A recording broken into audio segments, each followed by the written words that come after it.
I don't know about you guys, but clowns are just fucking creepy. I don't see how anyone can find these guys cheerful or entertaining.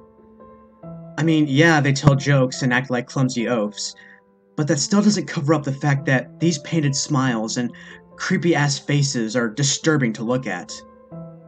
There's gotta be some actual scary clown encounters in the real world, right? I mean, I don't see how there can't be. So therefore, I have a small collection of them for you tonight. Here are 5 real, scary encounters with clowns that will make you shiver.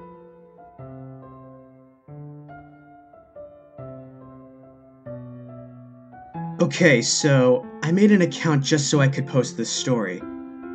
I've had a lot of weird shit happen to me in my life, but this was downright the most frightening thing that has ever happened to me. I will try to be as descriptive as possible. As a backstory, I live in Miami, Florida, with my boyfriend. However, I grew up in Naples, Collier County, to be exact, and that is where the rest of my family lives. We go there for major holidays and birthdays to visit. So last Thanksgiving, we decided we would take our then 2-month-old daughter with us on our trip so my family could see her. We left around 12:30 p.m. to head there, which would put us there at about 2:30, depending on traffic. We figured we would leave before 8 p.m. We were new parents, and that was the first time we had ever driven anywhere far with her. Well, one thing leads to another, and we end up staying way past 8, and instead we leave somewhere between 11 and 11:30. The only positive thing about leaving that late is that there would be no traffic, and Alligator Alley would be pretty much empty. The negatives are that there are literally no lights for most of the drive, and you can't see what is beyond your headlights. So if you broke down, it would be pretty terrifying in the pitch black in the middle of the swamp. That is always my fear when I make that drive. My family told us we could crash there, but we didn't have anything for overnight, and the drive should be less than 2 hours, since there isn't any traffic. So we put our daughter in the car seat, dreading the drive back, and thankfully she passes out instantly.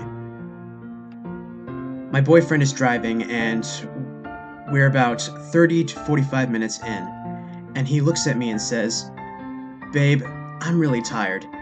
Do you think you could take over?" My boyfriend hates my driving, so I know he wouldn't ask me to drive unless he was really tired. Plus he drove on the way there, so I didn't mind at all. I told him to pull over at the next rest area, and I would take the wheel. So he keeps driving, waiting for a rest area sign, and as we're driving, I'm talking to him to keep him awake. We end up seeing a sign that says, "Rest area ahead." So he says he's going to pull into that one when we get there. Well, as we are talking, our daughter wakes up and we hear her cooing and making different sounds in the back seat.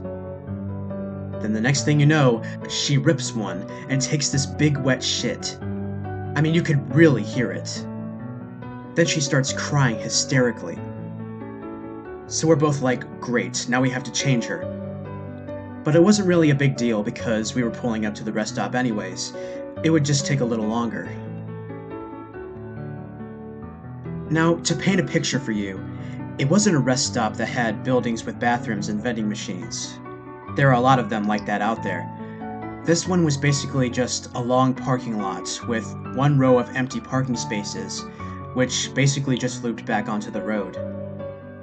Really simple, nothing much to it. The parking spaces face out to the woods or swamp. The only thing separating the woods from the parking spaces was a tall metal fence that stretched only to the end of the parking spaces. So he pulls into the last parking spot just before the fence ends, and we both get out, leaving the car and headlights on. He goes to the passenger side, and I go to the back seat to change the baby. I take her out of her car seat and sit in the back, changing her diaper. Meanwhile, she is screaming at the top of her lungs. I finally finish changing and get her to calm down, and I walk her around the car back to her car seat. Her car seat is on the passenger side, behind where my boyfriend is now sitting. So I'm crouching over, buckling her in, and I hear my boyfriend in a really confused voice go, "What in the fuck is that? Babe, get in the fucking car, now!" He is literally the hardest person to scare, so to hear his voice that way got my attention. So I stand straight up from my crouching position and look in front of us. My heart literally sank. There is a big, fat clown on the other side of the fence where my headlights are shining. The top of his head looked bald, and he had bright red hair sticking out the sides of his head. He had really creepy face paint on. He even had a red clown nose.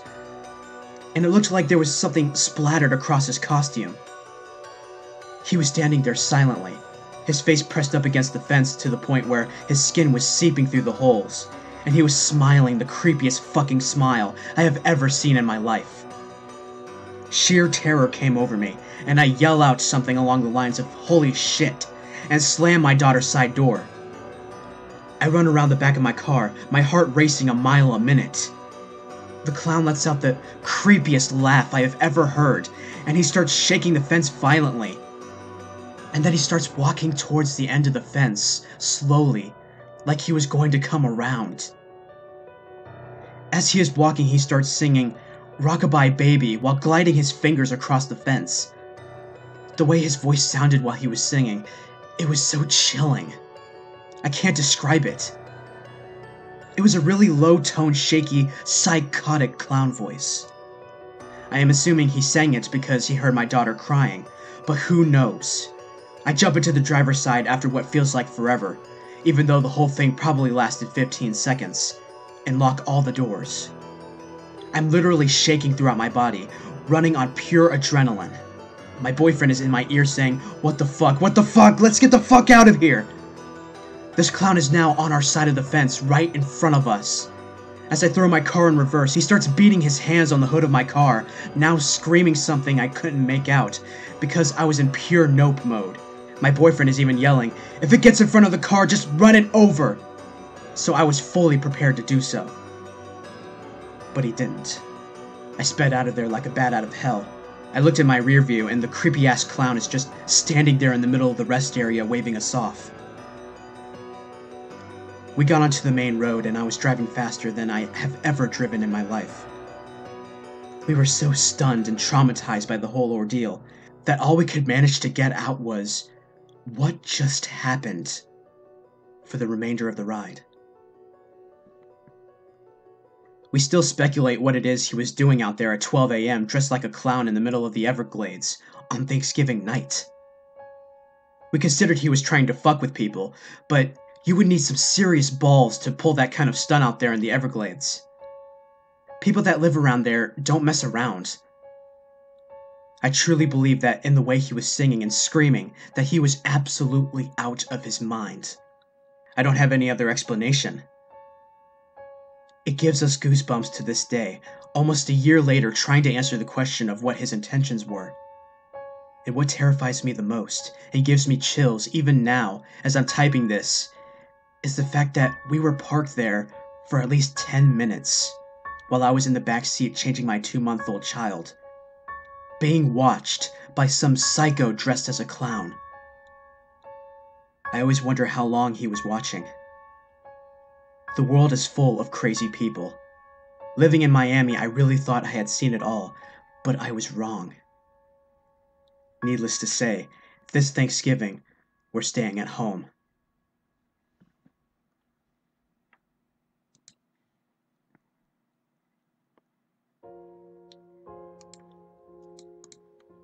This is kinda short, but I think it fits here. My name is Anthony, and I am 20 currently. I live on my own nowadays. But when I was a kid, my family lived in a really nice home. We had a big backyard, and it was connected to a huge field of brush, and other cool plants such as bamboo.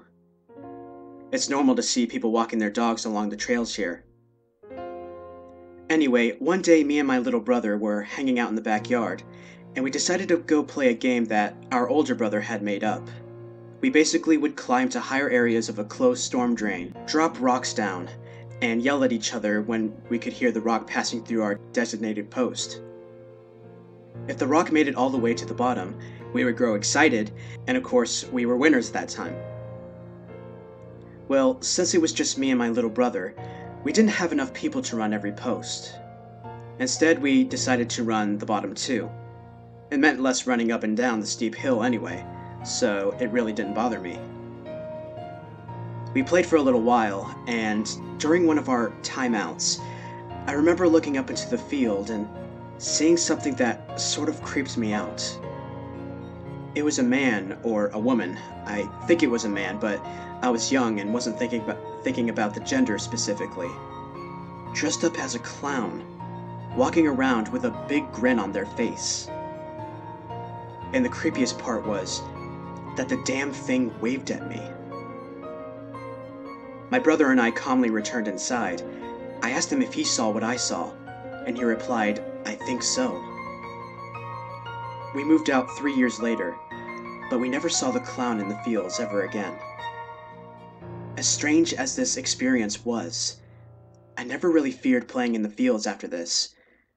I just remember thinking, what the heck? Part of me wanted to believe that I didn't actually see anything. And to this day, I wonder what the hell a clown was doing, walking around the fields.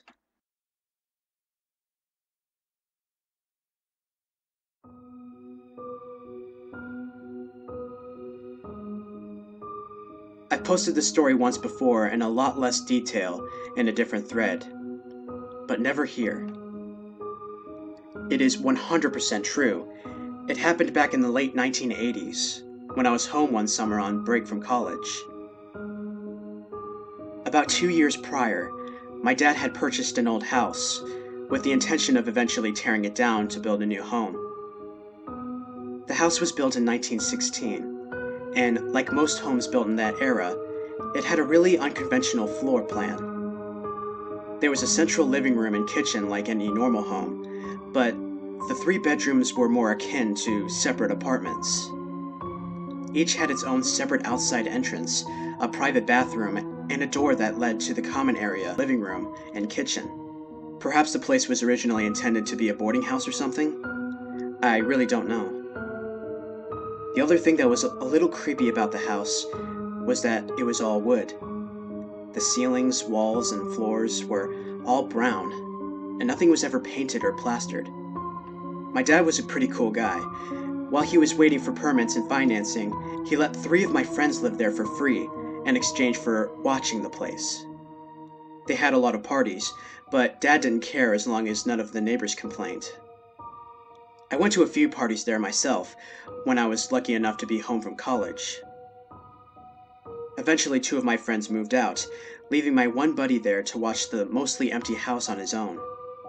He was not the type of person to be afraid of living alone in a half-empty house, so he was fine with the situation. I'm at home one afternoon when the phone rings.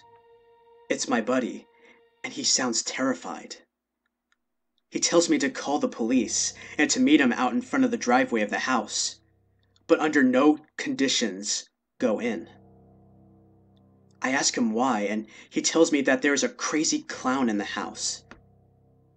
Apparently he was sick with the flu in bed for the previous 2 days.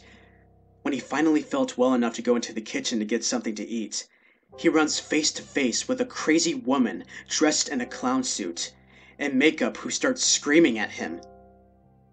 It was then that he ran out of the house and called me in a panic from a nearby gas station. I called the police and then drove over to the house, which was about 2 miles away. I find my buddy on the sidewalk out front, and he's really shaken up. I asked him to describe what he saw, and he keeps saying that there is a crazy clown woman in the house.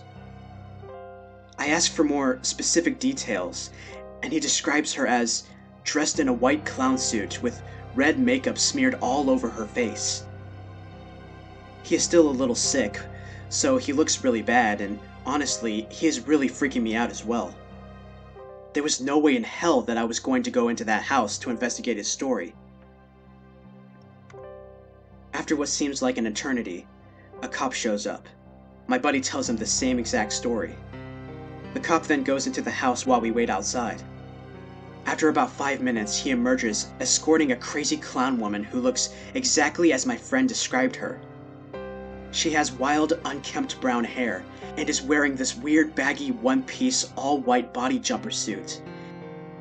What was really disturbing though is her face. She had a tube of lipstick which she crudely spread all over her cheeks in a failed attempt, I suppose, to make them look rosy. Although we were both freaked out, the cop thought it was hilarious.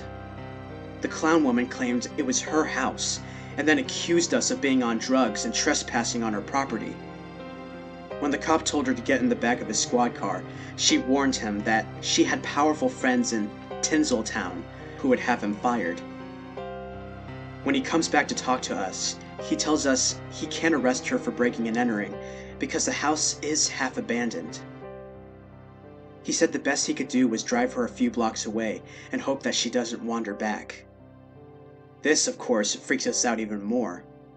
Fortunately, though, when they run a background check on her, it turns out she has an outstanding warrant and would be going to jail instead. This is the last time we saw her. When we go back into the house, we find all kinds of crazy stuff written on the kitchen cabinets and the same red lipstick she rubbed all over her face. There was also some 10-day-old fish in the fridge that my friend never got around to eating that she cooked on the stove and ate. The really scary thing, though, was that this crazy woman was in the same house with my friend for at least a day while he was sick and semi-delirious in bed with a fever. She was probably harmless, but who knows what she would have done if she stumbled upon him while he was sleeping. His door was unlocked the entire time. Fortunately, she never did as far as we know. One of the things she wrote on the cabinets in lipstick was her name. While I'm not allowed to disclose it here, I googled it and found a mugshot that was taken of her some years later.